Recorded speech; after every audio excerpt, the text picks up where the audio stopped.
अस्सलाम वालेकुम वरहमतुल्लाहि वबरकातुहू। जनाब आज भाइयों वास्ते माशाल्लाह 6 पट्ठों की लाट लियांदी ने तो माशाल्लाह बहुत ही क्वालिटी वालियां ने तो शुरू तो टोर फेर के विखा रहे हैं कि बिरा तुहानू पता लगे कि सेहतमंद और एक्टिव है। तो लो जनाब पहले नंबर पर माशाल्लाह आ गए ने बहुत ही ज़बरदस्त और माशाल्लाह क्वालिटी वाली पट्ठ ने बिल्कुल तोता फेस ते उम्र बिरा सिर्फ इन्हें 5 महीने। कोई गलत बयान नहीं करनी जी 8 महीना दी है जी इन्ने दी है, नहीं बिरा 5 महीने की उम्र इन्हें तो क्वालिटी थोड़ी अक्खे के सामने ने माशाल्लाह A+ क्वालिटी दे ने चंगी लंबी वेल च कन्ना की लेंथ भी वेख सकते हैं लंबे कन्ना दे विच और चौड़े कन्ना दे विच और बिल्कुल दुम तीर वाली कार सीधी और बिल्कुल बराबर का थल्ला जनाब।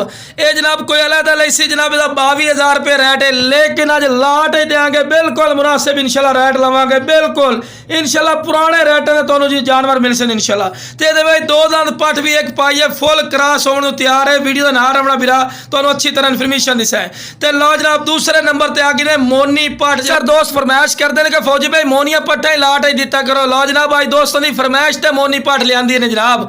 कन्ना की लेंथ वेखो कितने लंबे कान और चौड़े कान ने माशाल्लाह चंगी वेल च ने बिल्कुल बरीक पशम हर पॉइंट पूरा जनाब। तो यह भी जनाब 5 महीना दी ने बिरा जो चीज़ जितने महीने की उसी इंशाल्लाह उतने महीने की दसनी तो बिल्कुल मुनासिब राइट ने आज जनाब।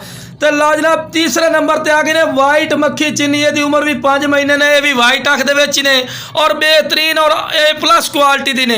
तो रेट आज दसिए जनाब कोई 17, 18, 15 नहीं जनाब सिर्फ 14,500 रुपये रेट करते पे। फिर भी इंशाल्लाह प्यार मत कर लिसा जिमें भाई खुश हो सन। ये नहीं कि अपनी मनावनी इंशाल्लाह भाई पहले कॉल कर सी बाद कॉल कर सी इंशाल्लाह उसकी कदर कर सा और जिमें भाई खुश हो सी उस तरह भाई को खुश कर सा। तो जानवरों चारा वगैरह खवा के विखाने बिरा के तुहानू पता लगे कि सेहतमंद हैं और माशाल्लाह एक्टिव हैं। तो इस तो बाद माशाल्लाह पट्ठ आ गई ने नागरा प्योर नागरा कलर ही ने माशाल्लाह। पट्टी भी चेक कर सकते फेस रिकॉर्ड की माशाल्लाह खूबसूरती भी चेक कर लो और कन्ना की लेंथ वेखो कम अज़ कम 13-14 इंच माशाल्लाह कान लंबे ने। तो उम्र बिरा कोई 7-8 महीने नहीं बिरा सिर्फ 5 महीने क्योंकि जितनी चीज़ जितने महीने की होनी उतने महीने की बिरा दसनी ने। यह भी वाइट अख दे ने चंगी वेल चो बिल्कुल चमकदार पशम कोई मोटी पशम नहीं और बिल्कुल बराबर का थल्ला जनाब। अगर ये पट्ठा जनाब ये नाल दी जनाब मंडी चले जाओ तो तुहानू 20-22,000 रुपये तो घट नहीं मिलती, लेकिन अपना की रेट है जनाब 14,500 फिर भी रियायत। तो लो जनाब यार दोस्तों की फरमाइश से माशाल्लाह लियांदी है क्वालिटी वाली डबल लड्डी दे विच माशाल्लाह कद बहुत भी अच्छा। उम्र भी जनाब तुहानू दसदा भी यदि 6 महीने उम्र ने। क्यों कद में थोड़ी कमी है क्यों भाई ये दोगली ने वो नस्ल है जी पहले सूद ही 2-2, 3-3 बच्चे देंदी है बिरा। ए भी नाल लाट पा दी है। ये सिर्फ दोस्तों की फरमाइश से मैनू दोस्त फरमाइश करते हैं कि फौजी भाई असी फार्म दी चीज़ा रखने तो सानू नाल जड़ा दोगली भी नाल एक कर दिओ क्योंकि असी थोड़ा जायज़ा ला सकीए।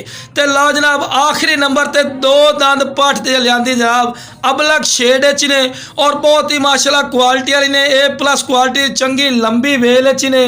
और ये जनाब तुहानू गिफ्ट मिल रहा है जनाब। ये अगर कोई अलग लवे तो 25,000 रुपया रेट ही ने, लेकिन लाट ही बिरा तुहानू देंदे पे 14,500 फिर भी रियायत कर सा इंशाल्लाह। जेड़ा भाई कॉल कर सी इंशाल्लाह दी कॉल दी कदर कर सा और बिल्कुल मुनासिब रेट दी सा। तो स्क्रीन पर नंबर चलता पे इस पर रबता कर लो इंशाल्लाह भाइयों की कदर कर सा। ओके जनाब अस्सलाम वालेकुम।